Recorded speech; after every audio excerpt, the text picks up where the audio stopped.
Taste is a million-dollar question.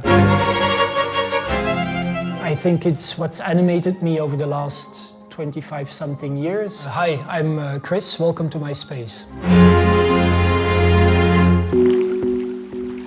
The house is full of honest art crushes that then also somehow sneaked into my own work, but only good memories. I think taste is a question of honesty, sincerity, and the contrary of disguise or pretending to be something. It's very much linked also to an idea of beauty, an idea of old world beauty, which doesn't mean old-fashioned, but which comes with a certain ethic and a certain search for beauty. Beauty, when you turn on the everyday news, is kind of hard to find. So beauty comes from anything else. And actually, it's also something you need to create. I've always said that there's like so much connection between like flowers and fashion.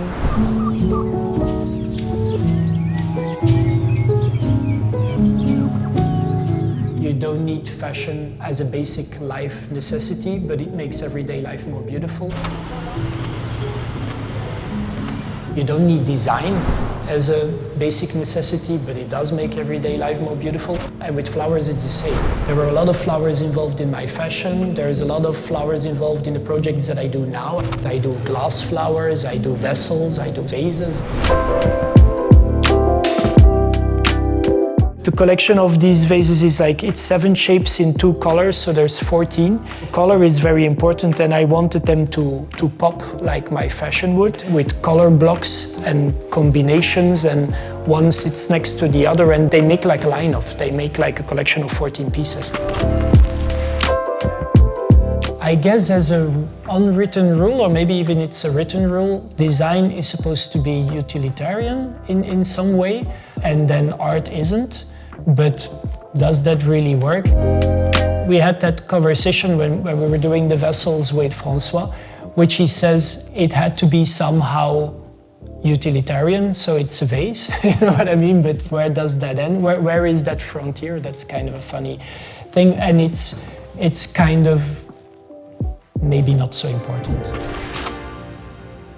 My grandmother, she was the real aesthetic of the family. She would make her own clothes, so I saw her pattern making, cutting fabric, making her own dresses, flower dresses for that matter. She would also like really make a big deal out of everyday beauty, old world beauty, like setting a beautiful table, just to have a coffee, like it's not just a mug.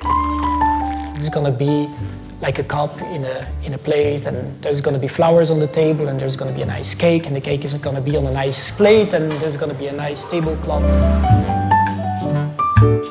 All that stuff, like all these little details, which feel incredibly old-fashioned when you talk about it, but what I like about it is the effort. So I was very attracted to that view on life. And so that's how it started, and then at 12, everybody was wearing jeans, and I wanted pinstripe pleated pants. So my grandma made them for me, which was my introduction to fashion, obviously. That just went on until I was 18, and then I went to the academy, and my grandma and I would make my collections. Quite soon you realize that fashion is just one element within a chain of information, and so then photography comes along, and then design comes along, and architecture comes along, and art comes along.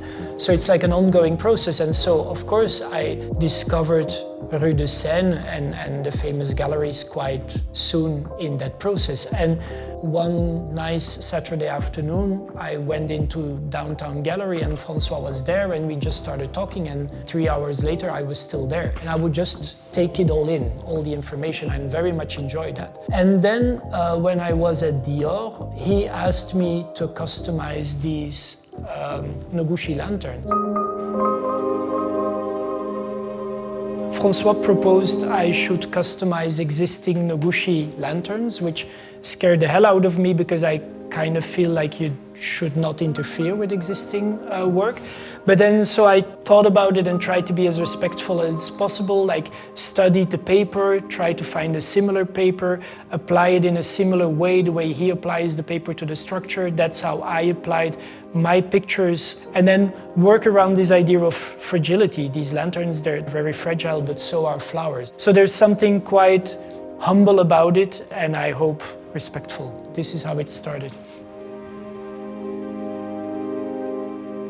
I like to think of myself as a kind of rational, typical Belgian designer, so I love a certain no-nonsense to what I do and therefore also to what I like. My personal space used to be all black and white, but then little by little, I guess, through my personal journey and learning process, more and more color sneaked in, both in my work and also in my private space. I think talking about beauty is very unpopular. People talk about radicalism or minimalism or violence. There's a billion terms that are way more popular than beauty.